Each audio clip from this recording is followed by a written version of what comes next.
We would like to thank SimpliSafe for sponsoring this video. If you would like more information, please go to the URL down below, which is simplisafe.com/military arms. And using that particular URL helps us right here at the Military Arms channel. More on SimpliSafe in a little bit. Hey guys, welcome back. So today we're out at the range with the Sig Tread 716i 30 caliber rifle. It chambers .308 or 7.62 by 51 NATO. Two reasons why I brought this rifle out today to have a discussion. First of all, I want to talk about the Tread 716i, but also I wanted to talk a little bit about the fact that the Indian Army has procured over 140,000 of these rifles for their Northern Command, and why they probably chose this particular rifle, and have a discussion whether or not rifles that chamber full power rifle calibers like the 7.62 by 51 NATO, if they really have an application in the modern military. So with those two things in mind, let's get started with our video. We will be shooting some Federal American Eagle 150 grain ball. This is supplied to us by our friends over at Federal, free of charge. We want to thank them for supporting the channel. Great ammunition, been shooting it since I was a kid. However, we are in the ammo crunch of 2020 and ammo isn't easily accessible. And so we will be doing a limited amount of shooting this afternoon, so the magazine's not loaded to capacity. All right, let's do a little bit of shooting with this bad boy and have a discussion about .308 rifles.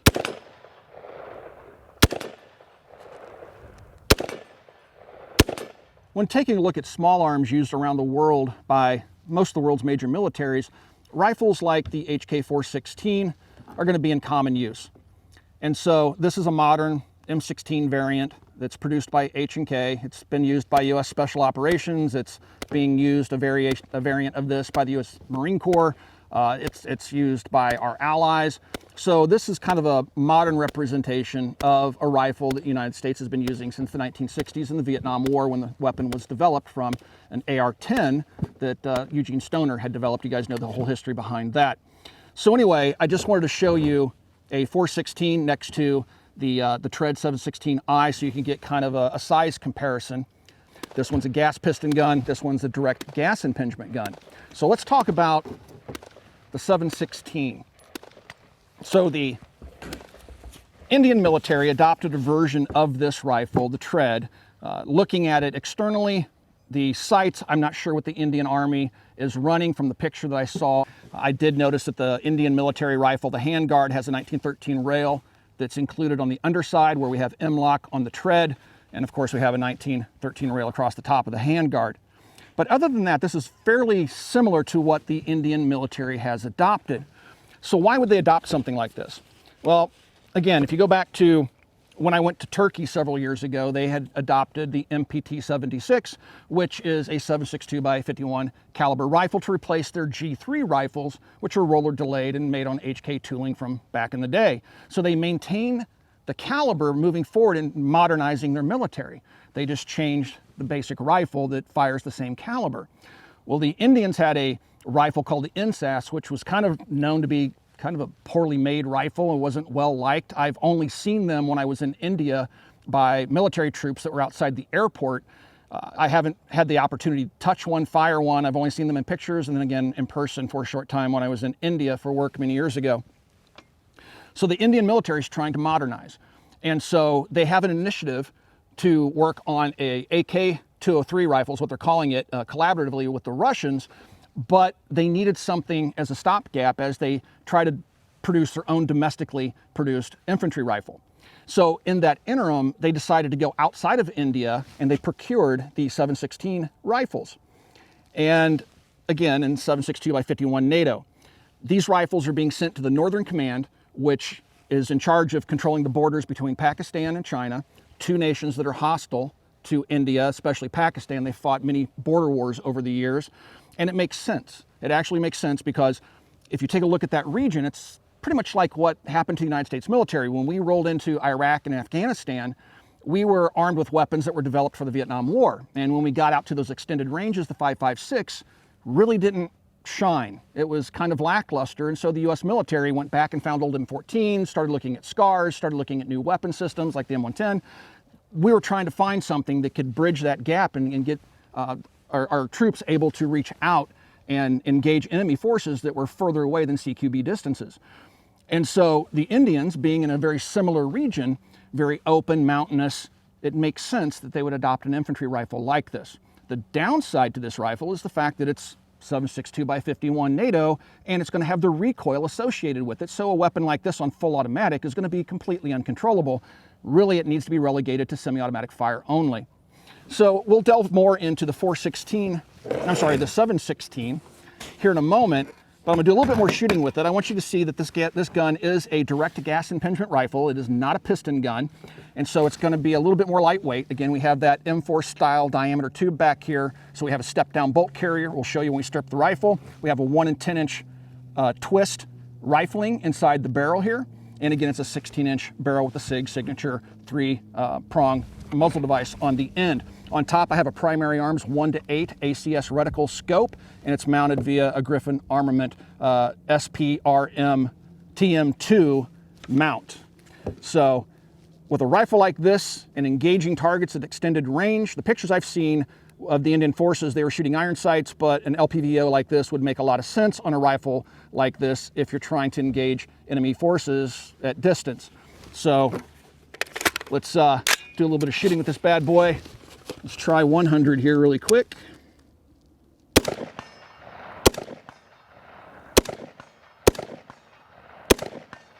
So you can see the rifle shoots fairly flat.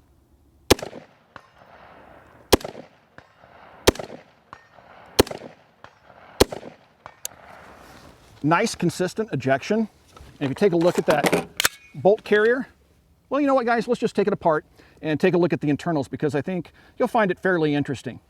If you guys are anything like me, you've probably put off getting a home security system because it's just an overwhelming process to go through, or perhaps you didn't want a complete stranger coming into your house and setting up your security system. That's what I had the biggest problem with. I didn't want a stranger in my house setting up a security system. But even then, when I was looking at security systems online, there's so many different choices out there, I didn't know what would be a good choice. And that's where SimpliSafe comes in. SimpliSafe, you can easily configure your system on their website and place your order, or you can order right over the phone. You can bring up their website, and if you want to do it the old-fashioned way, that option does exist. You can custom configure your system for your own unique house and the setup that you would need for that house.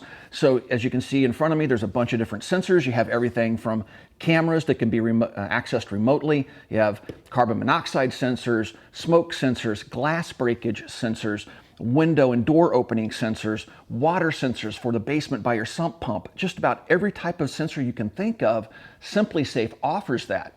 Setting up each of the devices is easily accomplished with the handheld device that comes with the system. You would place this by your front door, or the door that you use most to come in and out of your house, and you can arm the system and disarm it from this. You can also, of course, set up your system using this keypad, but also you can use your cell phone to arm and disarm your security system. So as you're coming up the driveway, you can turn your security system off. You don't have to wait to turn it off when you come in the house.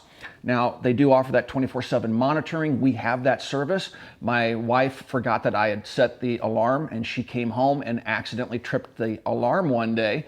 And she sent me a text saying that she had accidentally tripped the alarm. And within seconds after getting her text, I got a phone call from the monitoring service for SimpliSafe, and they wanted to make sure I was safe. They asked me for my password. I gave that to them, and they just wanted to make sure that everything was okay. And when they determined that it was, that was the end of the call. But had I needed police to respond, they would have done so immediately. So please check out SimpliSafe.com. Let's take a look inside the 7.16i Tread. Now, what's interesting is we did a video a little while ago about the M400 Tread, which is the 5.56 version of this rifle.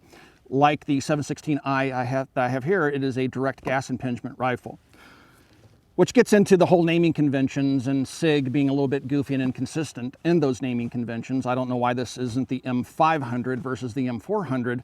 Maybe it's because they have a 7.16 rifle, but they just wanted to make a Tread version of it, but they had a 5.16 rifle too, and they made the M400. You get the point. So anyway, looking at the gun externally, we'll just kind of start off at the rear end here and move our way to the front. We have a standard M4 style collapsible stock. We have on both sides of the weapon a point for mounting a QD sling on either side of the receiver. And of course, we also have ambi fire controls on both sides of the receiver. Internally, there's a 2-stage trigger that is fairly decent. We'll get a pull weight for you on the trigger release. It uses standard AR-15 M16 type pistol grips, but this has a Sig grip on it, which I find to be very comfortable to use. It does have a forward assist and a standard T-handle charging handle, but it is proprietary, I believe. Yeah, it is. It's like the MCX. It's shorter than other charging handles, so it's unique to this particular rifle. Moving forward, we have a port buffer here. What's interesting to note is that it is a replaceable port buffer. I've never really known ejection port buffers like this to be high wear items, but it is replaceable. So you have a forged aluminum upper and lower receiver, but then you have a steel insert here for your port buffer. We have a port cover, which will be standard fare on an AR-15 M16. Down here, we have the magazine release just in front of the trigger where you would expect it to be, with fencing around it. On the other side of the receiver, here we can see the standard fire controls versus the abbreviated ones on the right-hand side of the receiver. We have our magazine release, ambi release right here, and above that, we have an extended type ping pong paddle. So you have the paddle on top, but then the bottom has a little foot on it, which really aids in manually locking the bolt and carrier group to the rear for either showing clear or whatever you want to lock the bolt to the rear for. We do have regular takedown pins, front and rear. Moving forward, we have that 16-inch 1-in-10 twist barrel, and we have a rail system on it that's made of aluminum with M-lock all the way around, except at the 12 o'clock position where we have a 1913 rail on top. Out here, we have a gas system, so it comes out almost to the end. It's right here where my index finger is, almost to the end of the barrel, and only leaves about maybe 2 inches of barrel after the gas system, which really helps to tame that recoil impulse on the rifle. It's a very gentle shooting 308 AR-10. On the end, then we have that Sig muzzle device with a 5/8 by 24 thread pitch. I don't know what the not the Pakistani, but the Indian military is using, if they're using a metric pattern thread versus a US inch pattern. I don't know, but again, it's just almost probably a 90% copy, if not more, of the Indian rifle. So I'm going to go ahead and drop the bolt on the gun. I'm going to apply some downward pressure. I'm pushing up actually on the barrel here so I can push down on the tensioning device that's in here. It's a very tight fit between the upper and lower receivers. When it hinges open, inside you'll see standard AR-15 fire controls, and then there is a little silicone piece that is used to tension the upper and lower receivers. Sometimes Sig will put a little metal detent ball system in there, and other times they'll just use that little rubber silicone piece. Taking the bolt and carrier group out of the weapon. Here we have the bolt carrier. So it has 3 ports like the old school AR-10s. Then it steps down to an M4 style or sized carrier back here, which allows it to use M4 diameter tubes on the rear and M4 type stocks as accessories. And then you have some flutes, cuts rear on the carrier. On top we have a standard gas key staked in place. We also have a cotter pin. I really like to see a pin that's captive on these modern rifles versus them continuing to use these cotter pins, which can deform and make reassembly troublesome at times. But then we have a standard, AR-15 type firing pin there. It's a little bit thicker and slightly different profile than an AR-15. We have our cam pin, which I just got to get turned the right direction, which comes out, and then our bolt. It is chrome lined on the internal piston of the carrier. We do have gas rings here on the bolt, and you'll notice you have 2 ejectors on the face of the bolt, and then 1 large extractor. Overall, it seems to be a quality rifle. It seems to be capable of decent accuracy. We don't have any match ammunition out here this afternoon, but looking at other reviewers online, they can get 1 inch, maybe sometimes less groups in terms of size. With match ammunition, you'll see some 3/4 inch 5-shot groups and some 1 inch groups. With the ball that we're shooting out here, you're looking at 2.5 inch groups at best, but that's normal giving that type of ammunition in a rifle of this type. And not that we've fired the gun extensively by any means. It's just a little bit dirty, but we've had no issues with reliability with the American Eagle 150 grain ball ammunition, which is 308 spec. There is a difference between 7.62 by 51 and 308. 308 is actually the hotter of the two. Putting it back together is just a matter of reversing the entire process. This rifle comes from coppercustom.com. They don't currently have any in stock, but if you keep checking the website, you might find them in stock. But if you're looking for a price on these, you're looking at anywhere from about $1,350 to around $1,500 for just the basic rifle without an optic on it. So overall, I'd say that the gun is of good quality. And generally speaking, I've never found a negative review of the firearm. We've not fired the gun extensively, but what little we have fired it's been reliable, consistently throws the brass in the same spot. It seems to be accurate, at least is what in terms of what we'd expect from a gun of its type, being an AR-10/AR-15 type variant. I do like the fact that it's direct gas impingement. If you take a look at the other 7.16 rifle that Sig sells, the receiver is just a little bit taller to accommodate the piston system that's in it. Not a big deal, it's just I'm a DI guy because I like the internal piston design because it lends itself more to putting that recoil impulse directly into your shoulder. So I've always been a fan of DI. I also like the fact that generally speaking, DI guns have better accuracy than gas piston guns. I know people are going to argue that point. I'm not saying that's true of all firearms. I'm just saying in general. So one thing I didn't mention is that this does have that proprietary taper cut to the barrel for Sig suppressors. I do have a Sig 30 cal can at Copper. I may throw it on here in a later video just to see how it responds to being overgassed, which it should do well given the location of the port for the direct gas impingement being further out on the barrel. So I don't anticipate any problems with it running suppressed, but we'll save that for a future video.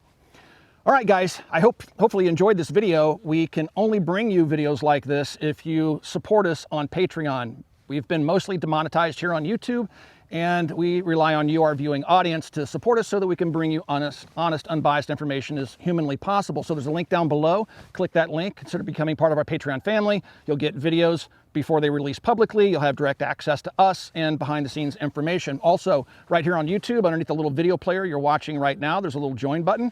Click that join button, and you can support us right here on YouTube. And last but not least, guys, please swing by and check out coppercustom.com. Thank you for 12 years of support, and we will talk to you guys soon.